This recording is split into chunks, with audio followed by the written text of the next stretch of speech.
오늘이 7월 24일입니다.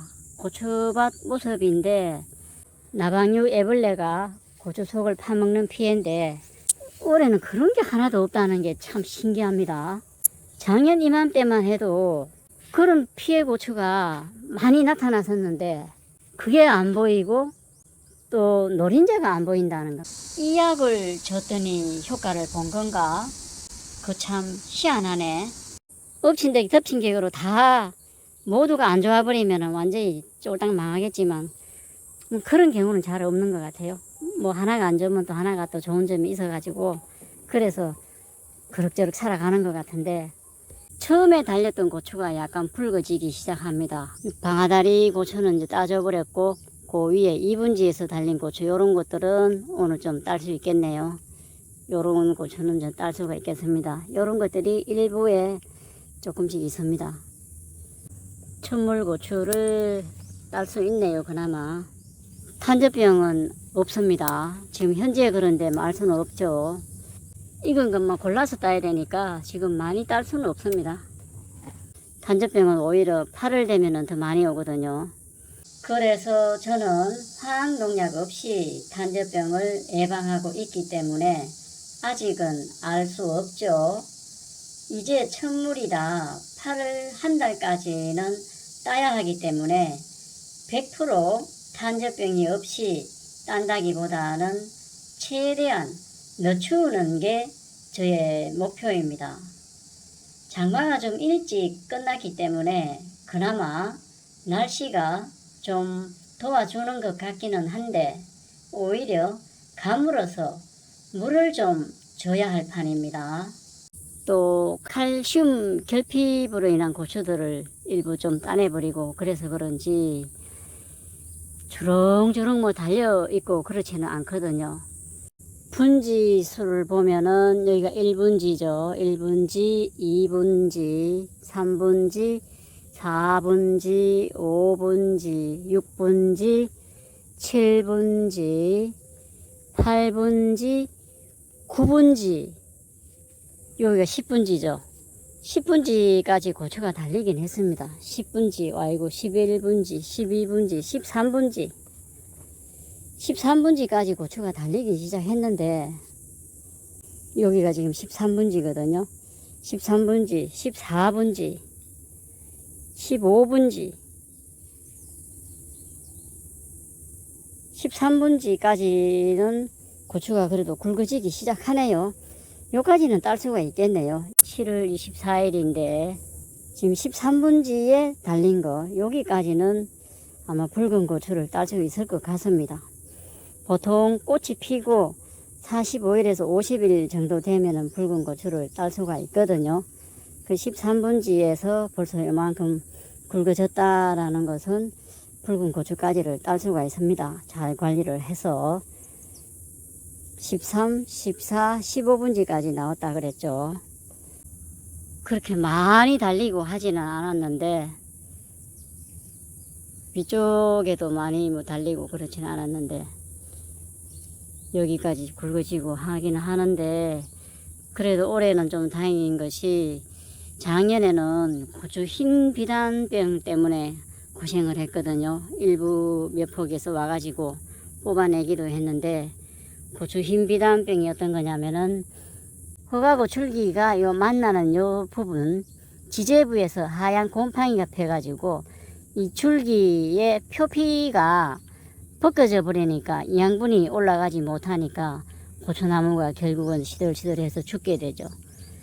그런 곰팡이 관련 병, 고추 흰 비단병이 작년에는 몇 폭이 있어가지고 고생을 했거든요. 그런데 올해는 그런 증상은 지금 현재는 없습니다. 조금 토양에 신경을 쓰고 했죠.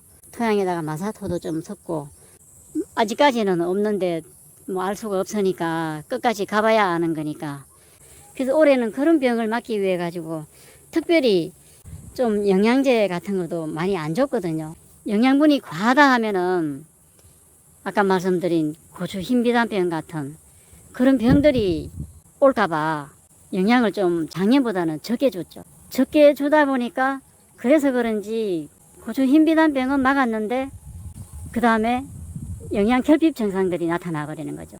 또 다른 것들을 좀 신경 써서 약간 방어를 하고 나니까 예기치 못한 또 칼슘 부족 현상이 나타나고, 그래서 이 균형식이라는 게 상당히 중요한데 땅 속에 있는 거를 뭐가 영양이 부족한지 사실은 알 수가 없으니까 이 상태를 봐가면서 주고 또 확인을 해야 되는데, 나방류 애벌레들이 고추를 구멍을 내고 파먹는 나방류 애벌레 피해들은 올해는 좀 잘 보이지가 않네요. 그나마 다행이네요. 작년 이맘때는 노린재가 흡접을 해 놓으면은 그 흡접을 한 상처를 통해 가지고 세균이 감염되거나 해서 탄저병이 오거나 할 가능성이 있었는데, 올해는 그런 것들이 좀 안 보여서 다행입니다.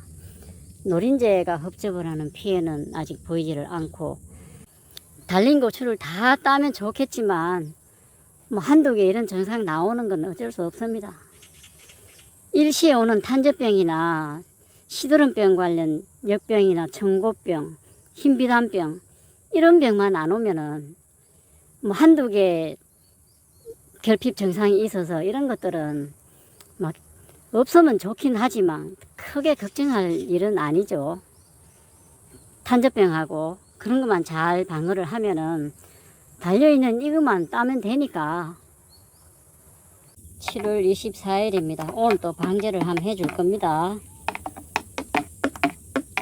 은행하고 백두홍, 할미꽃 뿌리를 조정에 추출한 거 하고, 자담 오일, 자담 유황을 넣어가지고 오늘도 충과 균을 방지하기 위해서 오늘도 한번 옆면 살포를 할 겁니다. 자담 오일이고 자담 유황이죠. 만들어 놓은 거.